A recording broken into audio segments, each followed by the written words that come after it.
आदाब, नमस्कार, सत श्री अकाल। मैं हूं साइमा और आप देख रहे हैं खबरों की दुनिया। आइए नजर डालते हैं इस वक्त की कुछ अहम खबरों पर। दिल्ली में फिर से तेल कंपनियों ने पेट्रोल डीजल के दाम बढ़ा दिए हैं। पेट्रोल और डीजल के दाम में करीब 30 पैसे की वृद्धि करने का काम कंपनियों ने किया है। पेट्रोलियम का खुदरा कारोबार करने वाली सरकारी कंपनियों ने पेट्रोल और डीजल के भाव में लगातार छठे रविवार को वृद्धि की है। ताजा बढ़ोतरी से राजस्थान में पेट्रोल और डीजल के दाम 99 रुपए और 91 रुपए प्रति लीटर से अधिक भी हो गए हैं। उधर बड़ी कीमतों को लेकर तेल मंत्री धर्मेंद्र प्रधान ने तेल उत्पादक देशों को दोषी ठहरा दिया है। उन्होंने कहा कि अब अर्थव्यवस्था फिर से उठ खड़ी हुई है और भारत लगभग कोविड-19 से पहले की स्थिति में लौट आया है। हालांकि तेल उत्पादकों ने उत्पादन नहीं बढ़ाया है। उन्होंने पत्रकारों से कहा कि मुझे ये कहते हुए बहुत खेद हो रहा है कि तेल उत्पादक देश उपभोक्ता देशों के हितों के बारे में बिल्कुल नहीं सोच रहे हैं। एटा के बीआरसी अवागढ़ के सानिध्य में खंड अवागढ़ के शिक्षकों के प्रशिक्षण शिविर का एसडीएम जलेसर के द्वारा औचक निरीक्षण किया गया। इस दौरान राज्य पुरस्कार प्राप्त शिक्षक धीरज पाल सिंह के द्वारा शिक्षा के विभिन्न आयामों के द्वारा कैसे बच्चों को बेहतर तरीके से समझा सकते हैं, इन सभी बिंदुओं पर प्रशिक्षण दिया गया। वहीं उप जिलाधिकारी जलेश्वर एसपी वर्मा के द्वारा भी निरीक्षण के दौरान अपने सुझाव दिए गए। साथ ही सभी को उज्जवल भविष्य की शुभकामनाएं भी दी गई। प्रयोग करते हैं, हम समझते हैं कि क्या हमारे 4 TLM है, मात्र 4 TLM नहीं है, बल्कि जो आपको print rich material, building aids, उसके माध्यम से, उसके सहारे से, ऑडियो से, वीडियो से, फ्लैश कार्ड, शब्द चार्ट, तंबोला, ये सब हमारे क्या है कि हमारे विद्यालय में बैठने वाले छात्र इस प्रकार से बैठे हों, उनका आई कांटेक्ट हमसे हो और हमारा उनसे हो।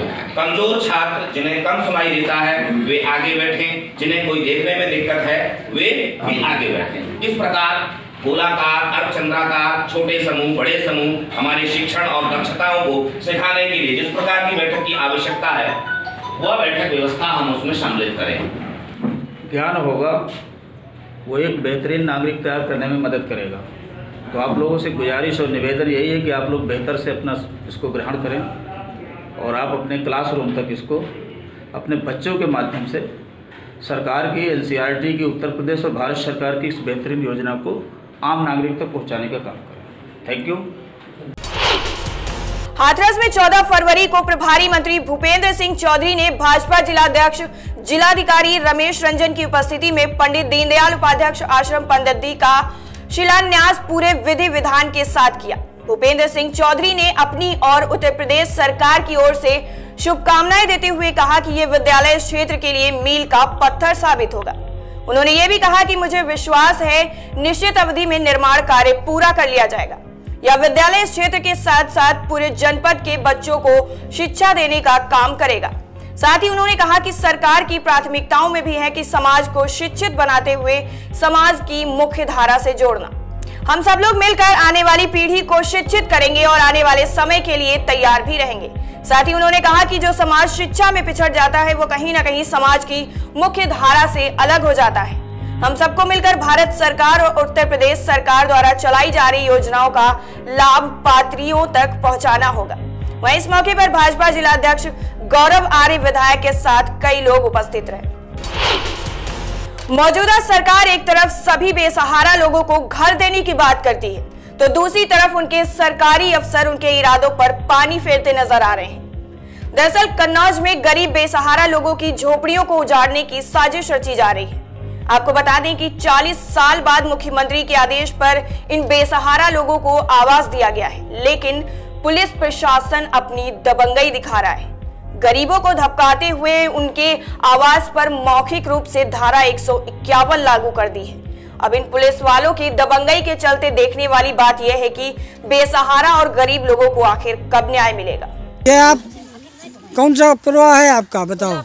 है तुलापुरवा? हाँ। सुखी बोली गई हैं? तुलापुरवा ग्राम सुखी का हो। तुलापुरवा ग्राम सुखी मौजा। अच्छा, क्या है आपकी परेशानी? हमें परेशानी यह है कि 40 साल से यहाँ रह रहे हम और पट्टेदार मेरी बहू का आवाज मिला वे बनने नहीं देते, बार बार पुलिस लेके आ जाते हैं। और पुराना मकान में बना चुके हैं, झोपड़ी देख के गुजर करते। उनको कहाँ पर पुराना गिर गया, झोपड़ी देख के गुजर करते। अच्छा, और कोई समस्या है? कौन आपको परेशान कर रहा है? बहादुर सिंह। बहादुर सिंह। हाँ। पिता का नाम? दुर्विजय। तो ये क्या परेशान कर रहे हैं आप? पुलिस लेके आते हैं, दरोगा जी लेके आते हैं। मतलब ये झोपड़ा है वो आपका, इसी में आप कितने वर्ष से रह रही हैं? 40 साल से। अच्छा, रोटी वोटी यहीं करती, लेटती हैं और सब कुछ यहीं? खाना पीना यहीं लेटते हैं, नहीं बनता खाना। तो ये आपको ये कैसा क्या है, ये कैसे बनवा रही, क्या है? आवास है। अच्छा, सरकारी आवास आपको दिया गया प्रधान के द्वारा? हाँ, प्रधान के द्वारा सरकारी आवास बहू को सोने को मिला। अच्छा, ये न्यू वगैरह भरवाई वो आपने भरवाई? हाँ, मैंने भरवाई।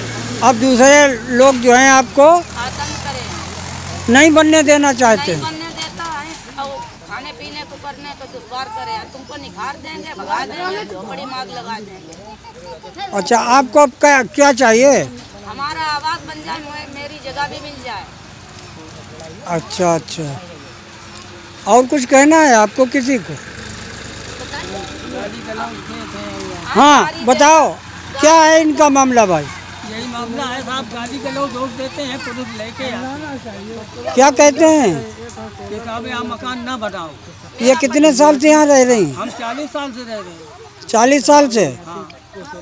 ऐसे ही मतलब जो है खुले आसमान के नीचे? हाँ, खुले आसमान। आपको आवास मिला है? हाँ, पेड़ पौधा और खड़े हमारे। अच्छा, ये पहले के खड़े होंगे कि आपने लगवाए? हमने लगाए। ये आपने ही लगाए पेड़ पौधे? हाँ। अच्छा, पेड़ पौधे लगाए? हाँ। तब इन्होंने आपको मना किया था? नहीं किया है। अच्छा, झोपड़ा रखे? हाँ। जब आपको इन्होंने मना किया? नहीं मना किया। मतलब अब जब न्यू आप भरवा रहे हैं अपने रहने के लिए, तभी एतराज कर रहे हैं। तब ये लोग इतराज कर रहे हैं? अच्छा, धमकी और देते हैं। अच्छा अच्छा,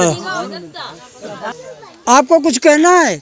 ये सामने लेटरिन बनी है, इनके लड़कों की है, किसकी है? इनके लड़कों की है। ये जो है लेटरिन बनी इनके लड़के की, और उनके बाबा की वो उधर बनी है। प्रधान हमारा है, प्रधान में मौजूदा रहे 5 साल, आज तक कोई रोक नहीं हुई। यहाँ ग्राउंड जीरो रिपोर्ट, तुलापुरवा, मौजा सुखी, कन्नौज, ब्लॉक उमरदा। बहराइच में एक भीषण हादसा हो गया है, जिसमें ट्रक ने पीछे से 4 पहिया वाहन को जोरदार टक्कर मार दी, जिससे गाड़ी के तो परकच्चे उड़ गए, लेकिन गाड़ी में लोगों को हल्की सी ही चोटें आई हैं। पूरा मामला जनपद बहराइच कोतवाली नानपारा का बताया जा रहा है। मौरानी तहसील क्षेत्र के ग्राम ककवारा में कांग्रेस अध्यक्ष शिव नारायण सिंह परिहार के नेतृत्व में किसान चौपाल लगाई गई, जिसमें बिजली व पानी का मुद्दा छाया रहा।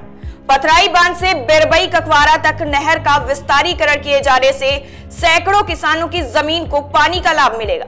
अंधेरे में रह रहे सिद्धपुरा मोहल्ले में विद्युतीकरण कराए जाने की भी मांग की गई। इसके अलावा वृद्धावस्था विधवा पेंशन को लेकर ग्रामीण आवाज बुलंद करते रहे। इसके साथ ही किसान आंदोलन को वापस लेने के लिए भी नारेबाजी की गई। क्या नाम है दादाजी? हरिदास। क्या समस्या है आपकी? पानी नहीं दे पा रहा है, लाइट कट गई, कनेक्शन लाइट का वजह से काट गई। बिल जमा नहीं कर पाओ, लाइट काटते ही। कब कट गई लाइट? परसों कट गई थी। जुड़ी नहीं है फिर? हाँ नहीं जुड़ी है। क्या समस्या है आपकी बिल जमा? समस्या क्या है? बिल जमा का नहीं किया आपने? गरीबी परिस्थिति नहीं कर पाई है।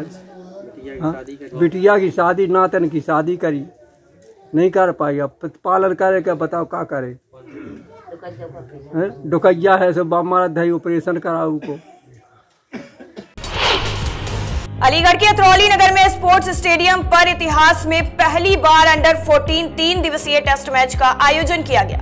अलीगढ़ स्कूल जूनियर विंग्स ने प्लेयर्स चॉइस क्रिकेट एकेडमी को 365 के बड़े अंतर से हरा दिया। कड़ी सेना के प्रदेश प्रवक्ता मनोज चौहान ने खिलाड़ियों से परिचय लेकर मैच का शुभारंभ किया। टॉस जीतकर पहले बल्लेबाजी करते हुए अलीगढ़ क्रिकेट स्कूल ने पहली पारी में 282 रन और दूसरी पारी में 314 रन का विशाल स्कोर खड़ा किया। प्लेयर्स चॉइस एकेडमी अतरौली ने जवाब देते हुए 144 रन और दूसरी पारी में 97 रन बनाकर पूरी टीम समेट गई। 365 रनों से अलीगढ़ क्रिकेट जूनियर विंग ने मैच जीत लिया। शानदार बल्लेबाजी करते हुए कृष्णा सारस्वत ने दोनों पारियों में शतक भी लगा दिए। पहली पारी में 132 रन और दूसरी पारी में 118 रन बनाने वाले कृष्णा सारस्वत को मैन ऑफ द मैच भी घोषित किया गया। वहीं इस मौके पर मुख्य अतिथि नगर पालिका अध्यक्ष पवन वर्मा ने खिलाड़ियों को ट्रॉफी देकर सम्मानित किया।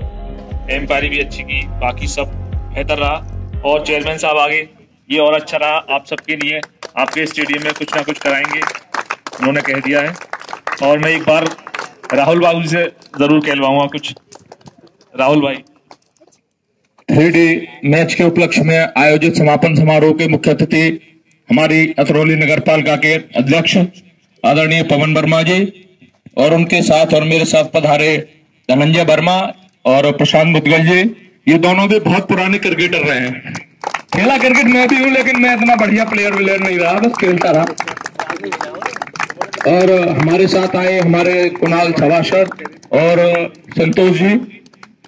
खेल खेल की तरह खेलना चाहिए। खेल में न कोई जीतता है न कोई हारता है। खेल में कौन जीता कौन हारा, हम लोग भारत में रहते हैं, इसीलिए खेल में देश जीतता है और देश ही हारता है। इसीलिए खेल को खेल की भावना से खेलना चाहिए, न कोई देश होना चाहिए। विजेता भी विजेता है और जो उपविजेता है वो भी विजेता है। और अभी आपका बहुत भविष्य है, आप भारत के नौनिहाल हैं और मुझे भारत का भविष्य अच्छा दिख रहा है और अतरौली का नाम आप बहुत ऊंचे लेवल तक करें। इन्हीं शुभकामनाओं के साथ धन्यवाद।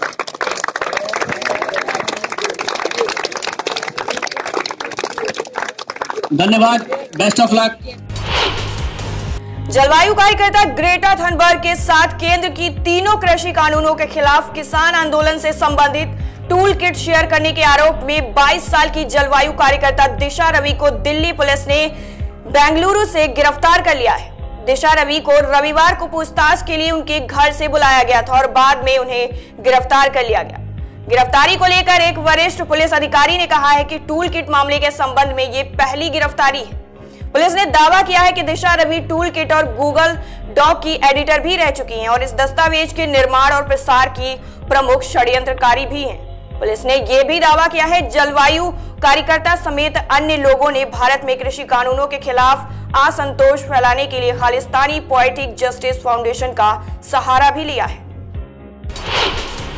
उत्तर प्रदेश की राजधानी लखनऊ के पौष विभूति खंड इलाके में पूर्व ब्लॉक प्रमुख अजीत सिंह की हत्या के मुख्य आरोपी को पुलिस ने मार गिराया है। जानकारी के अनुसार कुख्यात शूटर गिरधारी और पुलिस के बीच मुठभेड़ हुई जिसमें वो मारा गया है। आपको बता दें कि गिरधारी को पहले गिरफ्तार किया गया था, लेकिन पुलिस राजधानी के खरगापुर इलाके में हत्या में इस्तेमाल किए गए हथियार की तलाश में गिरधारी को लेकर पहुंची थी। इसी बीच गिरधारी ने हथियार छीनकर भागने की कोशिश की, जिसके बाद मुठभेड़ शुरू हो गई जिसमें पुलिस ने उसे मार गिराया है। कश्मीरी छात्रों के सहारे देश में दहशत फैलाने की आतंकी साजिश का खुलासा हो गया है। जम्मू कश्मीर में सक्रिय आतंकी संगठन अब घाटी में हथियारों की तस्करी के लिए पंजाब में पढ़ने वाले कश्मीरी छात्रों का इस्तेमाल कर रहे हैं। डीजीपी दिलबाग सिंह ने पत्रकारों को संबोधित करते हुए बताया कि एक कश्मीरी छात्र जो चंडीगढ़ में नर्सिंग की पढ़ाई करता है उससे 7 किलो आईडी के साथ गिरफ्तार किया गया है। उसकी गिरफ्तारी के बाद ही इस घटना का खुलासा हुआ है। डीजीपी ने कहा कि देश में आतंकी घटनाओं को अंजाम देने के लिए कश्मीर में आतंकवादियों ने बिहार से हथियारों की खरीद शुरू की थी। इसके लिए कश्मीर से बाहर पढ़ने वाले छात्रों का सहारा लिया जा रहा है। उन छात्रों के जरिए ही घाटी में अवैध हथियारों की तस्करी भी की जा रही है। फिलहाल के लिए इतना ही, हमें दीजिए आज्ञा। ऐसी देश दुनिया की बड़ी खबरें जानने के लिए जुड़े रहिए मेरे साथ और देखते रहिए केकेडी न्यूज।